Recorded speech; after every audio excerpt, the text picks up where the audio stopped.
உங்க குழந்தைங்களுக்கு நீங்க வந்துட்டு அந்த மாதிரி ஃப்ரூட்ஸ் கட் பண்ணி கொடுக்குறீங்க, 2 வாய் தான் சாப்பிடுறாங்க, அதுக்கு மேல சாப்பிட மாட்டேங்கிறாங்க, ஒரு பொமோகிரானேட் ஃபுல் எசன்ஸ் வந்து உங்களுக்கு கிடைக்க மாட்டேங்குது அப்படின்னு சொல்லிட்டு நீங்க ஜூஸா பண்ணி கொடுத்தீங்கன்னா கிடைச்சிடும். ஃபுல் பொமோகிரானேட் வந்து பிளெண்ட் பண்ணிடலாம். ஆனா தரமையா இருக்குன்னு சொல்லிட்டு அவங்க என்ன பண்ணுவாங்கன்னா ஃபில்டர் பண்ணி தான் கொடுக்கணும்னு நினைப்போம், குடிக்க மாட்டாங்கன்னு சொல்லிட்டு. அண்ட் சுகர் சேர்த்தா தான் அன்ஹெல்தி, ஸோ சுகர் இல்லாம நான் கொடுக்குறேன்னு சொல்லிட்டு சுகர் இல்லாம நீங்க ஃபில்டர் பண்ணி கொடுப்பீங்க. கரெக்டா?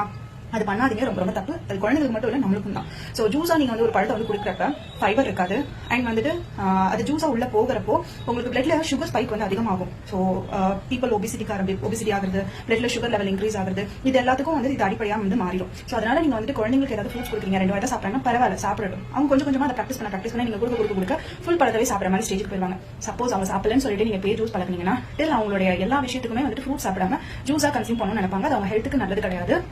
அண்ட் ஜூஸ்ங்கிறது ஒரு பல்லு இல்லாதவங்க இல்ல வந்துட்டு ரொம்ப சாப்பிடவே முடியாது, ஜூஸ் மாதிரி தான் உள்ள போகும், ட்ரிங்க் மாதிரி தான் உள்ள போகுங்கிறவங்களுக்காக அந்த மாதிரி பண்ணுது. ஸோ அதை வந்துட்டு நம்ம நல்லா இருக்கிற பீப்புளுக்கு வந்து கொடுத்து அவங்க நல்லா இல்லாம ஆக்கிடாதீங்க.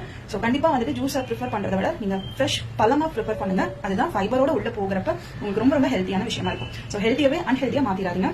Very all the best.